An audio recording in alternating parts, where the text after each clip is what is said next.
democracynow.org, The War and Peace Report. I'm Amy Goodman.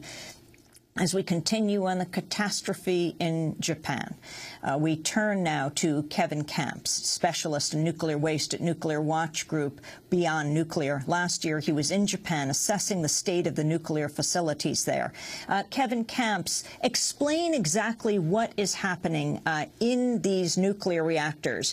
Japan has some 55 nuclear plants, nuclear reactors within 5 nuclear plants.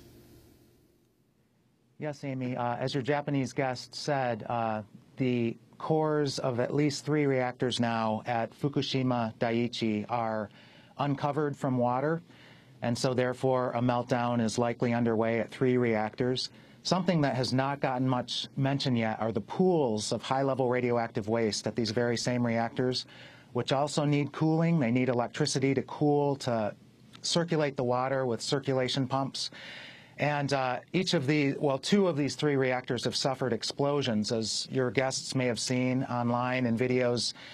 And the pools that hold the high-level radioactive waste are located above, just slightly above and to the right of the reactors.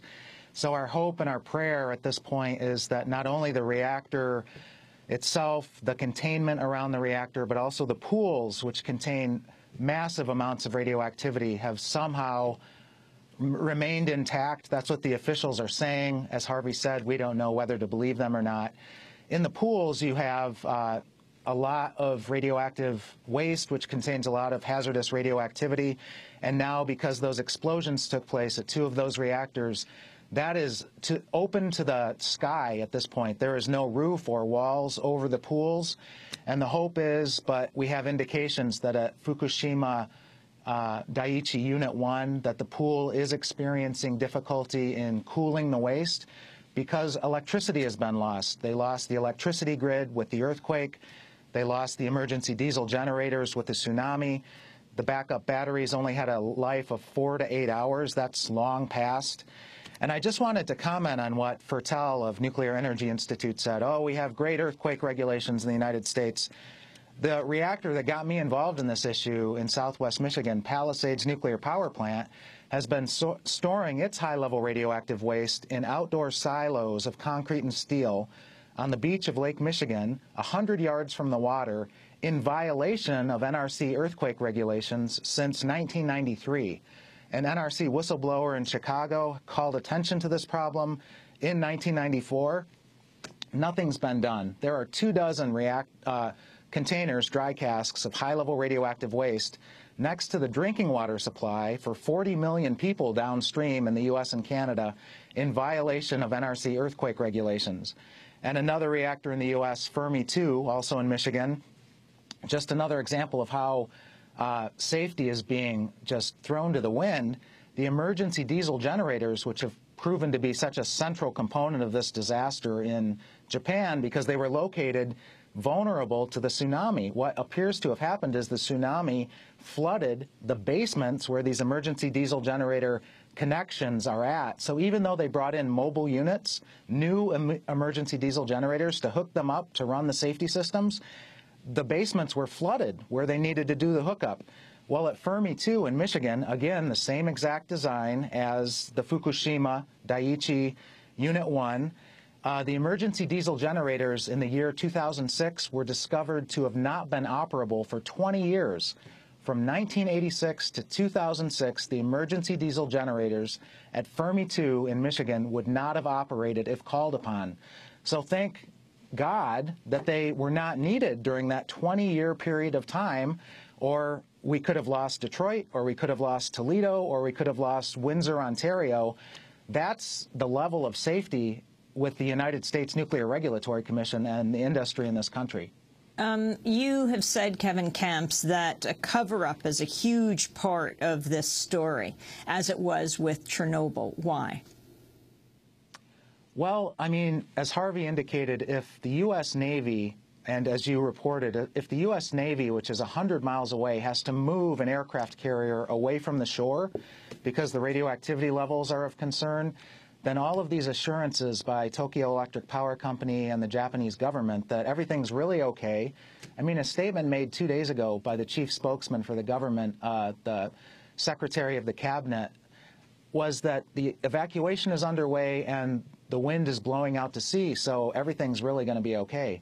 Well, we have indications that the wind direction may change towards the mainland of Japan, so those false assurances are not helping the situation. And another question that needs to be asked is, well, if the wind is blowing out to sea, what's in that direction? Well, the United States is in that direction, and we see again the U.S. Nuclear Regulatory Commission saying no harmful level of radioactivity could reach the United States. Well, we're in the middle of this crisis.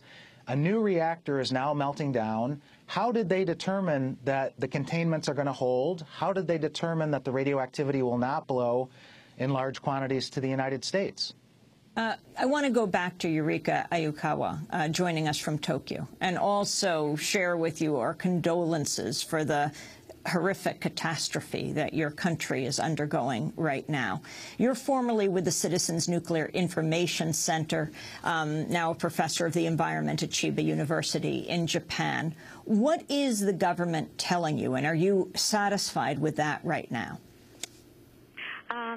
What the government and the Tokyo Electric is saying is just as Kevin explained. They are trying to downgrade all the critical situation and make the people don't get worried. So we are totally not sure. There's no transparency about the information that they're saying. They don't give enough. Actually, maybe they don't actually know precisely what to say, but nothing concrete is being announced.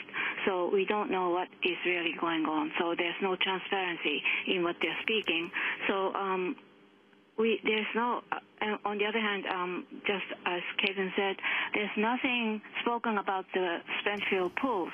So that's maybe a really another hazardous matter that will come up later after this thing is,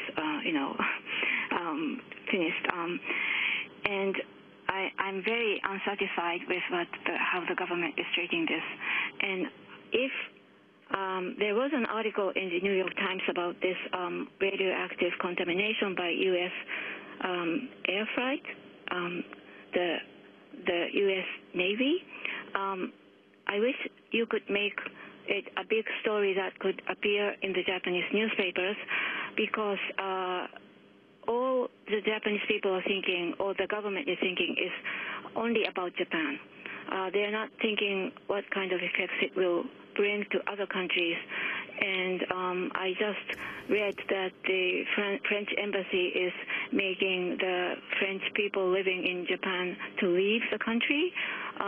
So it's really that kind of thing should make news in Japan. But Yurika Ayukawa, can you also talk about the number of people, more than 180,000 people have been evacuated around one of the nuclear power plants, up to 160 may have been exposed with radiation. Of course, this is very early on to know this. May not be able to return for a long time. Yeah, that is not the right number that they announced. The official number is 12,000 people, and they, but most of them are not yet evacuated fully, and some of them are still left at the close to the site, because most of them are very old and bedridden or cannot walk, so they're still close by. And one hospital, yesterday, before the first explosion occurred, the people in the hospital were waiting for the helicopters to come to say rescue them. 90 people were outside waiting for the helicopter to come, and then they saw this explosion, and so they were very close because they could really see it.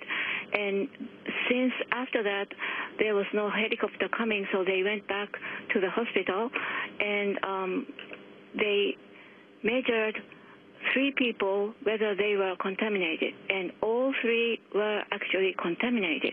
So in total, I think all of them, I think they found like 160 people contaminated. But I just wanted to ask, the AP, Associated Press, is saying that number 180,000 have been evacuated. The New York Times saying Japanese reactor operators now have little choice but to periodically release radioactive steam as part of the emergency cooling process for the fuel of the stricken reactors that may continue for a year or more after the fission has stopped. The Times goes on to say that suggests that the tens of thousands of people who have been evacuated may not be able to return to their homes for a considerable period, and that shifts in the wind could blow radioactive materials toward Japanese cities rather than out to sea.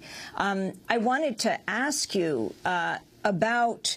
There are worldwide protests now, Yurika Ayukawa, deeply concerned about nuclear power all over. But in Japan, it's particularly acute, the issue, given the history that you were the site of the dawn of the nuclear age, the dropping of the bombs on Hiroshima and Nagasaki. Could you talk about that and the feelings of the Japanese? About now? That particular sensitivity on top of this catastrophe. This is very something different discussed in Japan, because for the nuclear bombing, we are feeling that we were bombed. So we are the I forgot the term, sacrificed. But on the other hand, nuclear power plant is a peaceful use of nuclear, and people believe that, and we need this for energy security because we don't have natural resources of our own, and by making nuclear power plant into a nuclear cycle, using reprocessing and using fast breeder reactor, then we could have our own energy source. That was the first initiative to start with nuclear power plants, and that has been not changed since 1950, when it was decided that Japan would introduce this technology. So I am very angry at this, because if there is so much priority to the nuclear power plant, even if we are bombed, they don't think it's the same thing, and they